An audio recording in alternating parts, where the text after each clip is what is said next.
വലൈക്കും അസ്സലാം വറഹ്മത്തുള്ളാഹി വബറകാതുഹു. തങ്ങളുവാപ്പ നമുക്ക് ഹിക്കായത്ത് ചെയ്യാനും കൂടി ആ വാക്കിൽ പറയാൻ പാടില്ല, അത് വീട് പറയാന്ന് പറയാൻ പാടിങ്ങനെ.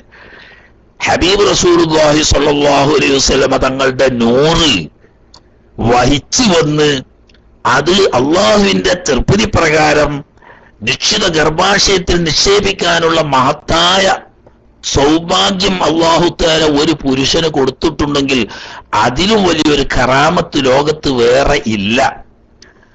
അങ്ങനെയുള്ള മഹാന്മാരെ സംബന്ധിച്ച് നമുക്ക് ഈ തൗഫീഖ് ഘട്ട ലാനത്ത് ചെയ്യപ്പെട്ട ഈ വിഭാഗത്തിന്റെ വാക്ക് ഹിക്കായത്ത് ചെയ്യുന്നത് പോലും ഒരു മുഅ്മിനായ മനുഷ്യന്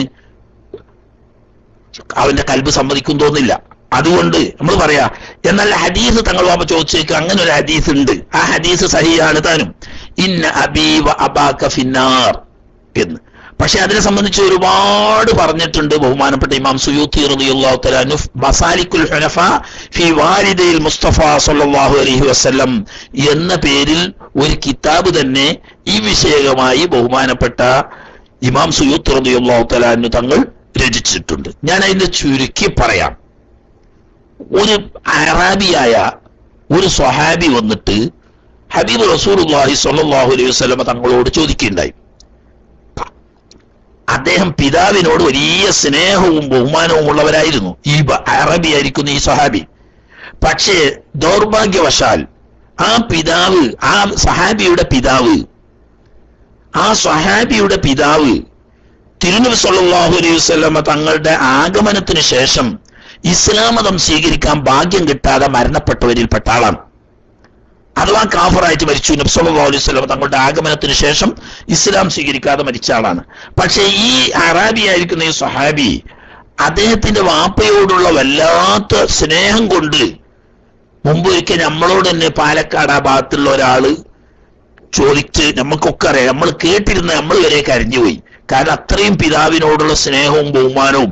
അദ്ദേഹത്തിന് ഇസ്ലാമിന്റെ സന്ദേശമൊന്നും കിട്ടിയിട്ടില്ല, മുസ്ലിമായി മരണപ്പെട്ടു പോയി, എന്റെ വാപ്പ നാളെ നരകത്തിൽ സ്ഥിരമായി പോകുമോ എന്ന് ചോദിച്ചിട്ട് നമ്മളോട് ഇവിടെ കരഞ്ഞതുപോലെ ആ അറാബിയായിരിക്കുന്ന സഹാബി വന്നിട്ട് ഹബീബായ റസൂലുള്ളാഹി സ്വല്ലല്ലാഹു അലൈഹി വസല്ലം തങ്ങളോട് ചോദിക്കുകയാണ്, അയിന അബീ യാ റസൂലല്ലാഹ്, ഹബീബായ നബിയെ, എന്റെ പ്രിയപ്പെട്ട വാപ്പ ഇസ്ലാമതം സ്വീകരിക്കാൻ ഭാഗ്യം കിട്ടിയില്ലല്ലോ അയാൾക്ക്, അദ്ദേഹം മരിച്ചു പോയല്ലോ, അദ്ദേഹം ഇനി എവിടെയാണ് പരലോകത്തുണ്ടാകുക എന്ന് ചോദിച്ചപ്പോൾ അബാക ഫിന്നാർ, എന്റെ വാപ്പയുടെ മോനെ അത് നരകത്തിൽ, കാരണം ഇസ്ലാമിന്റെ സന്ദേശം കിട്ടിയിട്ട് ഇസ്ലാമതം സ്വീകരിക്കാതെ മരിച്ചു പോയതല്ലേ, പിന്നെ അത് നിവൃത്തിയില്ലല്ലോ, നരകത്തിൽ തന്നെ ഉണ്ടാകുക എന്ന് പറഞ്ഞപ്പോ അദ്ദേഹത്തിന് അത് വല്ലാത്ത ഷോക്കായിപ്പോയി.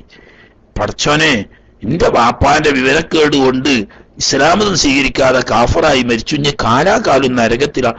അത് വല്ലാതെ അദ്ദേഹത്തിന് ഫീൽ ചെയ്തു എന്ന് നബി തങ്ങൾക്ക് കണ്ടു.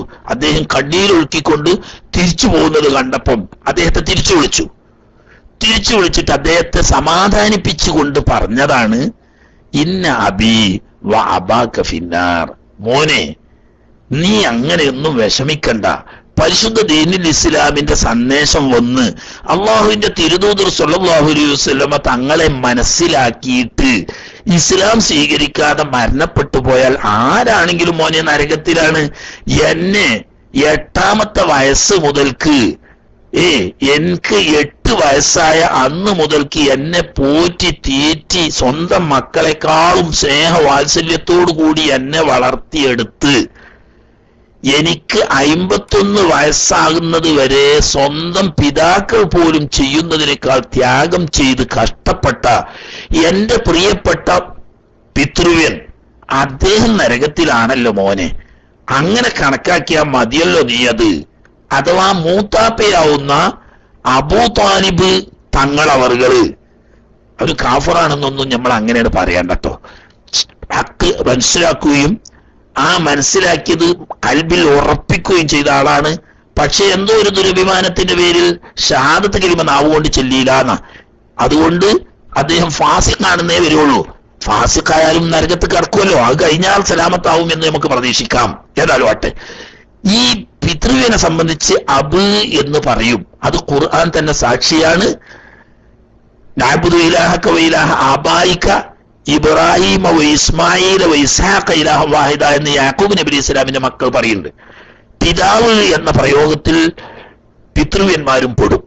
ആ അർത്ഥത്തിൽ ഈ സ്വഹാബിയുടെ സങ്കടത്തിന് പരിഹാരമാക്കാനും അദ്ദേഹത്തെ ആശ്വസിപ്പിക്കാനും വേണ്ടി എന്റെ പിതൃവ്യനാവുന്ന അബൂ ത്വാലിബ് തങ്ങളും നിങ്ങളുടെ പിതാവിനെ പോലെ തന്നെ നരകത്തിലാണല്ലോ എന്ന് പറഞ്ഞ് ആശ്വസിപ്പിച്ചതാണ്. അവിടെ അബ് എന്ന വാക്ക് ഉപയോഗിച്ചിട്ടുണ്ടെങ്കിലും അബ് എന്നത് അറബിയിൽ പിതാവിന് പറയുന്നത് പോലെ പിതൃവ്യനും പറയുന്നൊരു വാക്കാണ്. അതേസമയത്ത് നേരെ പിതാവിന് ഉപയോഗിക്കുന്ന വാക്ക് വാലിദ് എന്നാണ്, നേരെ മാതാവിന് വാലിദത്ത് എന്നുമാണ്. ആ പ്രയോഗം മാതാപിതാക്കൾക്ക് മാത്രമേ അറബിയിൽ ഉപയോഗിക്കാറുള്ളൂ. അബ് എന്നത് മാതാപിതാക്കൾക്ക് ഉപയോഗിക്കുന്നത് പോലെ പിതൃവ്യന്മാർക്കും ഉപയോഗിക്കും. ഇത് ഖുർആനും സാക്ഷിയാണ്, അറബികളുടെ പ്രയോഗവും സാക്ഷിയാണ്. അപ്പൊ അബൂ ത്വാലിബ് ഷഹാദത്ത് കലിമ ചൊല്ലാനുള്ള എല്ലാ സാഹചര്യവും ഉണ്ടായിട്ടും ദുരഭിമാനത്തിന്റെ പേരിൽ അദ്ദേഹം അത് ചൊല്ലിയില്ല എന്നതുകൊണ്ട് അദ്ദേഹത്തിന് നരകത്ത് പോകുന്നു. അപ്പൊ അതിന്റെ മേലെയൊന്നും ഇല്ലല്ലോ, എന്നെ എങ്ങനെ സ്നേഹിച്ച് വാത്സല്യത്തോടു കൂടി കൊണ്ടു നടന്ന പിതൃവ്യനാണ്, അക്കൂട്ടത്ത് കൂട്ടിക്കാള എന്ന് പറഞ്ഞ് സമാധാനിപ്പിച്ചതാണ്. ബഹുമാനപ്പെട്ട അബ്ദുല്ലാഹ് റളിയല്ലാഹു തആല അൻഹു അതിൽപ്പെടില്ല. ഞാൻ ഇനി വേറൊരു തെളിവും പറഞ്ഞുതരാം. 8ാമത്തെ വയസ്സ് മുതൽക്ക് 51 വയസ്സാകുന്നത് വരെ നോക്കി വളർത്തി നുബുവത്തും മുഅ്ജിസത്തും എല്ലാം കണ്ട് ബോധ്യപ്പെട്ടിട്ടും അശ്ഹദു അല്ലാ ഇലാഹ ഇല്ലല്ലാഹു അശ്ഹദു അന്ന മുഹമ്മദുർ റസൂലുള്ളാഹി എന്ന് ചൊല്ലിയില്ലല്ലോ സാധു. അതുകൊണ്ട് അദ്ദേഹം നരകത്തിലാണെന്ന് പറയാൻ അവസരമല്ല. ഇമാം ബുഖാരി റിവായത്ത് ചെയ്യുന്ന ഒരു ഹദീസ് കാണാം. നരകത്തിൽ ശിക്ഷിക്കപ്പെടുന്നവരുടെ കൂട്ടത്തിൽ ഏറ്റവും ലഘുവായ ശിക്ഷ അനുഭവിക്കുന്ന ആള് അബൂ ത്വാലിബാണ്. നരകത്തിലെ ശിക്ഷയിൽ ഏറ്റവും ലഘുവായ ശിക്ഷ അനുഭവിക്കുന്ന ആള് അബൂ ത്വാലിബാണ്. ഇനി അതൊന്ന് വെച്ച് നോക്കിയാൽ ഏറ്റവും ലഘുവായ ശിക്ഷ അബൂ ത്വാലിബിനാണ്. യഥാർത്ഥത്തിൽ അദ്ദേഹം അശ്ഹദു അല്ലാ ഇലാഹ ഇല്ലല്ലാഹു അശ്ഹദു അന്ന മുഹമ്മദുർ റസൂലുള്ളാഹി എന്ന് പറഞ്ഞില്ല എന്നുള്ളൊരു തെറ്റ്. ഈ 51 വയസ്സ് വരെ നബിയോട് ഒന്നിച്ച് നടന്ന് മുഅ്ജിസത്തും നുബുവത്തും കണ്ണുകൊണ്ട് നോക്കി മനസ്സിലാക്കിയ ആ മഹാൻ 8 വയസ്സ് മുതൽ എന്ന് പറയാൻ കാരണം 8ാമത്തെ വയസ്സിൽ ഉപ്പാപ്പ മരിച്ചതിന് ശേഷമാണ് രക്ഷിതാവ് എന്നുള്ള ആൾക്ക് ഉത്തരവാദിത്വം ഏറ്റെടുക്കണം. അതാ 8 വയസ്സ് എന്ന് പറയുന്നത്. 8ാമത്തെ വയസ്സിലാണ് ഉപ്പാപ്പ മരിച്ചത്. അവിടെ മുതൽ 51 വയസ്സിൽ തങ്ങൾക്കാവുന്നത് വരെ അബൂ ത്വാലിബ് സ്വന്തം മക്കളെ പോലെ കൊണ്ടുവരുന്ന മനുഷ്യനാണ്. ഇതൊക്കെ കണ്ട് അനുഭവിച്ചിട്ടും ഷഹാദത്ത് ചെല്ലാതെ പോയിട്ടും നരകത്തിൽ ഏറ്റവും ചുരുങ്ങിയ ശിക്ഷയാണ് അബൂ ത്വാലിബ് തങ്ങൾക്ക് ലഭിക്കുന്നത് എങ്കിൽ, ഗർഭം ധരിച്ച് 2 മാസമായ സമയത്ത് നബി തങ്ങൾ ജനിക്കുന്നതിന്റെ 7 മാസം മുമ്പ് ഇഹലോകവാസം വെടിഞ്ഞ ഇസ്മായിൽ നബി അലൈഹി സ്വലാമിന്റെ ശേഷം ഏകദേശം 3000-ഓളം കൊല്ലം നബിമാരോ കിതാബോ ഇല്ലാതെ ഫത്രത്തിന്റെ സമനിൽ ജീവിച്ച ബഹുമാനപ്പെട്ട അബ്ദുല്ലാഹ് റളിയല്ലാഹു തആല അൻഹു നരകത്തിലാണെന്ന് വന്നാൽ അബൂ ത്വാലിബിനേക്കാൾ കൂടുതൽ കഠിനമായ ശിക്ഷ ലഭിക്കുന്നു എന്ന് വരും. അത് യുക്തിയാണോ? 51 വയസ്സ് വരെ നബി തങ്ങളോട് ഒന്നിച്ച് ജീവിച്ച് കണ്ടും കേട്ടും അനുഭവിച്ചിട്ടും ഷഹാദത്ത് ചെല്ലാത്ത മനുഷ്യനെ കിട്ടുന്നതിനേക്കാളും കടുത്ത ശിക്ഷ നബി തങ്ങൾ ലോകത്തേക്ക് ജനിക്കുന്നതിന് 7 മാസം മുമ്പ് മരണപ്പെട്ടു പോയ ഫത്രത്തിന്റെ സമാനിൽ ജീവിച്ച അബ്ദുല്ലാഹ് റളിയല്ലാഹു തആല അൻഹു നരകത്തിലാണെന്ന് വന്നാൽ അബൂ ത്വാലിബിനേക്കാൾ കഠിനമായ ശിക്ഷയുണ്ട് എന്നല്ലേ വരിക? അത് ഒരിക്കലും ബുദ്ധിപരമല്ല. തന്നെയല്ല ഖുർആൻ തന്നെ പറഞ്ഞത് വമാ കുന്നാ മുഅദ്ദിബീന ഹത്താ നബഅസ റസൂലാ, ഒരു റസൂലിനെ അയച്ച് സന്ദേശം കൊടുക്കാതെ ഒരാളെയും നമ്മൾ അദാബ് ചെയ്യൂല എന്ന് ഖുർആൻ പറഞ്ഞതാ. അള്ളാന്റെ കലാമാണത്. എന്നാൽ നബി സല്ലല്ലാഹു അലൈഹി വസല്ലം തങ്ങൾ ഫത്രത്തിന്റെ സമാനിലാണോ വന്നത് എന്നതിൽ സംശയിക്കേണ്ട, അതും ഖുർആൻ പറയാണ്. യാ അഹ്ലൽ കിതാബി ഖദ് ജാഅക്കും റസൂലുനാ യുബയ്യിനു ലക്കും അലാ ഫത്രത്തിൻ മിനർ റുസുലി അൻ തഖൂലു മാ ജാഅനാ മിൻ ബശീരിൻ വലാ നദീർ ഫഖദ് ജാഅക്കും ബശീറുൻ വനദീർ. അഹ്ലി കിതാബുകളെ, നസറാക്കൾ ഉൾപ്പെടെയുള്ള അഹ്ലി കിതാബുകളെ വിളിച്ചിട്ടാ പറയുന്നത്. യാ അഹ്ലൽ കിതാബ്, കിതാബ് നൽകപ്പെട്ടവരെ, ഖദ് ജാഅക്കും റസൂലുനാ, എന്റെ റസൂൽ ഇതാ നിങ്ങൾക്ക് വന്നു കഴിഞ്ഞു, അലാ ഫത്രത്തിൻ മിനർ റുസുൽ, ലോകത്തെവിടെയും മുർസലീങ്ങളില്ലാത്ത ഫത്രത്തിന്റെ കാലഘട്ടത്തിൽ. ബഹുമാനപ്പെട്ട ഈസാ നബി അലൈഹിസ്സലാം വാനാരോഹണം നടത്തിയിട്ട് 500 കൊല്ലത്തോളമായിട്ടുള്ളൂ. ഈ 500 കൊല്ലത്തോളം മാത്രം ഇടവേള വന്ന കിതാബ് നൽകപ്പെട്ട അഹ്ലി കിതാബുകളോട് പറയുന്നത് ഖദ് ജാഅക്കും റസൂലുനാ അലാ ഫത്രത്തിൻ മിനർ റുസുൽ, മുർസലീങ്ങളില്ലാത്ത ഫത്രത്തിന്റെ കാലത്തിലാണ് നിങ്ങൾക്ക് എന്റെ റസൂൽ വന്നത്. എന്തിന്?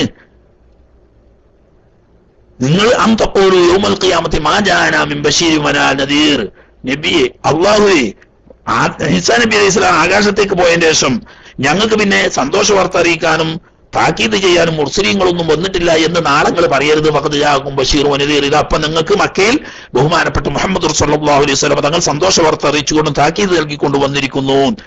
500 കൊല്ലം മുമ്പ് ഈസാ നബി അലൈഹി സ്വലാം പോയ കേവലം 500 കൊല്ലത്തിന്റെ വിടവ് അതന്നെ കിതാബ് ഉള്ളതോട് കൂടി വന്നിട്ട് ഫത്രത്താണെന്ന് ഖുർആൻ പറയുന്നുണ്ടെങ്കിൽ, കിതാബ് ഇല്ലാതെ 3000 കൊല്ലം മുമ്പ് ഇസ്മായിൽ നബി അലൈഹി സ്വലാം വന്നു പോയതിന് ശേഷം ഒറ്റ നബിയും വരാത്ത മക്കക്കാര് ഫത്രത്തിന്റെ അഹലുകാരാണെന്ന് വിശ്വസിക്കാത്തവൻ ഖുർആൻ വിശ്വസിക്കാത്തവനാ.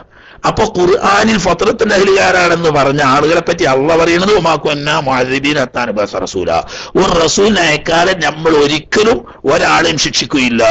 ആ അടിസ്ഥാനത്തിൽ തിരുനബി സല്ലല്ലാഹു അലൈഹി വസല്ലം തങ്ങളുടെ മുമ്പ് കഴിഞ്ഞു പോയ ഇസ്മായിൽ നബി അലൈഹി സ്വലാമിന്റെ കാലശേഷം കഴിഞ്ഞു പോയവരാരും നരകത്തിൽ വരാൻ പാടില്ല. എന്നാൽ അംർ ബിൻ ലുഹൈനെ പോലെ ചില പ്രത്യേക വ്യക്തികൾ നരകത്തിലാണെന്ന് റസൂലുള്ളാഹി സ്വല്ലല്ലാഹു അലൈഹി വസല്ലം തങ്ങൾ വ്യക്തമായി പറഞ്ഞിട്ടുണ്ട്. അത് ഈ പൊതു നിയമത്തിൽ നിന്നിട്ട് മാറ്റേണ്ടതാണ്. അത് കാരണം നമുക്കറിയില്ല, അല്ലാഹുവിന്റെ റസൂൽ പറഞ്ഞ നമ്മൾ വിശ്വസിക്കുന്നു. പൊതു നിയമപ്രകാരം ഫത്രത്തിന്റെ അഹ്ലുകാർ നജാത്തിന്റെ അഹ്ലുകാരാവുന്നു.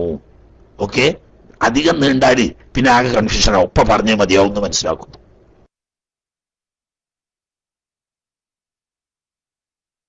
അസ്സലാമു അലൈക്കും വറഹ്മത്തുള്ളാഹി.